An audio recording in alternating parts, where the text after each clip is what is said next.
Alright, this is Mr. Gilman, and today we're going to add integers together using models. So we're going to use two types of models, a number line model and a chip model. So let's take a look here. Modeling using chips.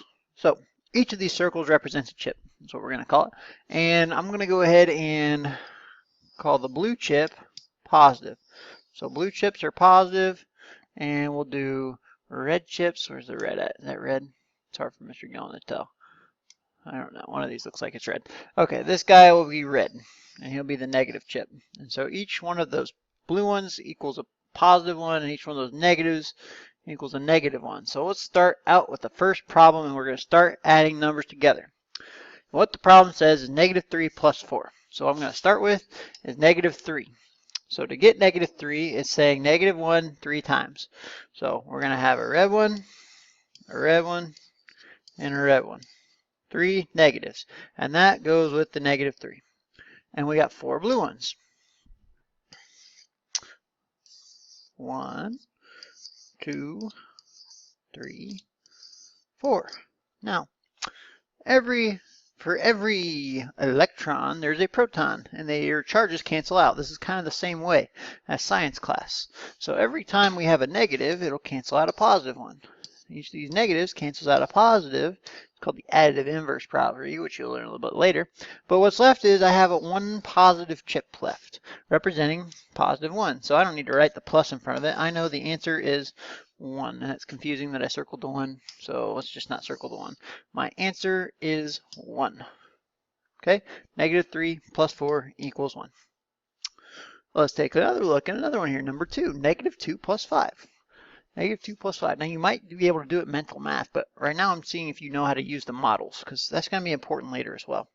So I have 2 negatives, so 2 negative chips,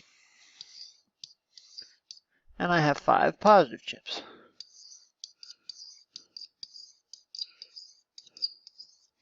So let's just see what happens. Now the positive 5 goes with the blue, and the negative 2 goes with the red. And something to keep in mind is whatever sign is right in front of the number stays with that sign forever. It never leaves. It always goes with that number.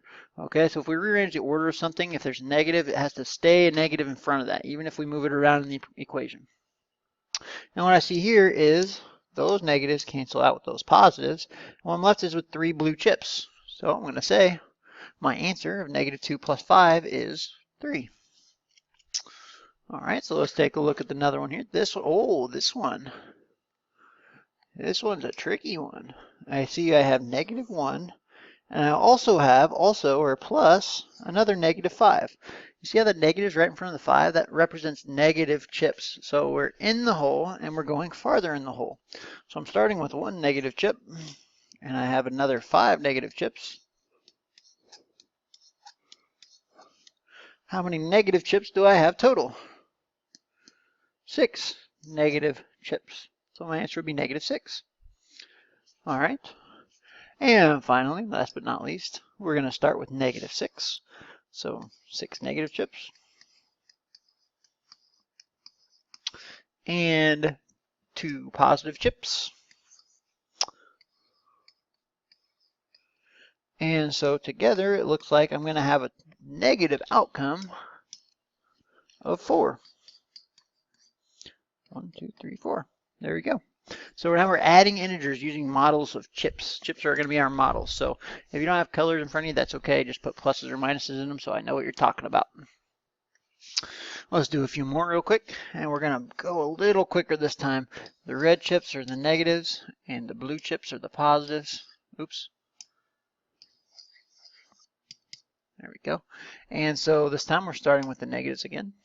1, 2, 3, 4, 5, 6, 7. And then we have 3 positives. And so after we have reduced like negative or neutrons and electrons and protons, what we're left is with these 4, and they're all negative. So our solution will be negative. Our answer is going to be negative 4. Once again, we're going to start with the negatives. And then we are adding a positive number, positive 6. 1, 2, 3, 4, 5, 6. And so what we have here is 3. Positive 3. And I don't need to write the plus 3 in front of the 3. I know it's positive without having to write the sign down every time. And once again, we're starting with negatives. 1, 2, 3, 4. And I have more negatives this time. Additionally, I have 3 more negatives. And so together I have a total of 1, 2, 3, 4, 5, 6, 7. 7 negatives. So my answer is going to be negative 7. Negative 4 plus negative 3 equals negative 7. Oh, look at the size of this thing. All right, this is going to be a tricky one. I'm going to start with my negative 3. And then I have some positives to add to them. Positive 2, so we're going to do 2 pluses. And I got another negative right there. And I got 5 more positives.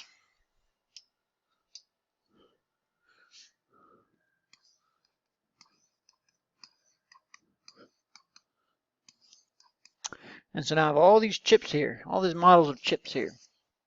I need to figure out how many is left after I cancel them out. So there those guys go. There's those guys. That fella, that fella, that fella, that fella. They all cancel each other out. It looks like I have 3 left and they're all positive. So positive 3 is my answer. Okay, it's called modeling using chips.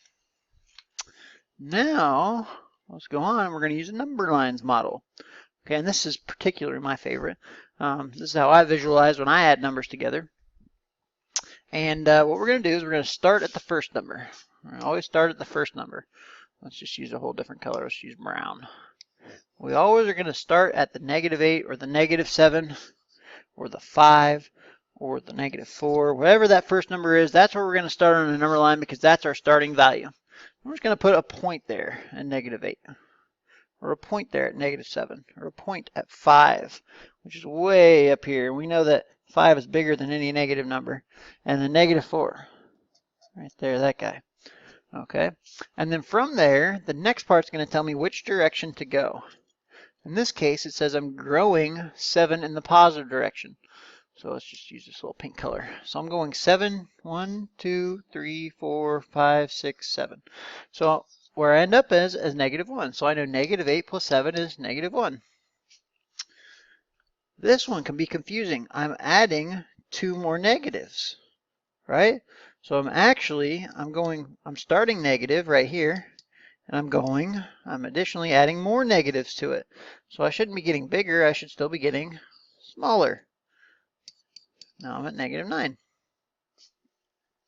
Okay, sometimes it can be confusing when there's 2 signs here, but I'm starting with negatives and I'm putting more negatives together on it. This one I'm starting at 5 right here, and I'm adding negatives to it. I'm adding numbers that are smaller than 0. Okay, so I'm going to move 12 spots.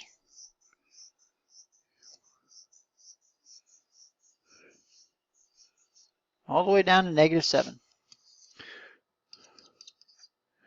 Okay, and finally negative 4 is where I'm starting, and I'm getting bigger by 13. Remember, if I'm adding a positive, I'm getting bigger. If I'm adding a negative, I'm getting smaller. So negative 4 plus 13.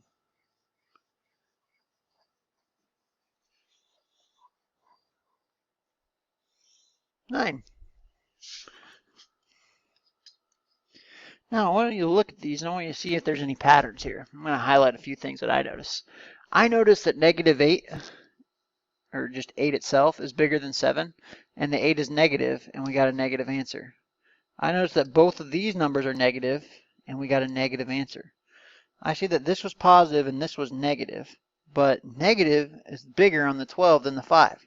So there's more in the hole than there are out of the hole, so I know I should have a negative outcome. Same way here, I have 4 negatives and 13 blue chips. That would mean I'd have more blue chips left over. It should be positive for my answer. So there's little patterns and things as you practice these that you're going to get better at, and you're going to notice things on how to do it. Okay, on quick shortcuts. Sometimes I like to think, well, how far away is negative 8 from 0? It's 8 away, but I only made 7 of the way there, so I'm still in the hole 1. Or how far away is negative 7 from 0? Now I'm 2 more spots away from 0. I'm back to negative 9. How far is 5 from 0? It's 5 away, so after I've moved 5 spaces, I still have 7 more spaces to move. -7. Or if I'm 4 away from 0, it takes me 4 spots to get up to 0, and then I have 9 more spaces to move. So I always like to use 0. 0 is really important. It's the center of the math world. I always like to use everything in reference to 0. All right, so hopefully today you now know how to model with chips, and you know how to model on the number line. And that's it for today.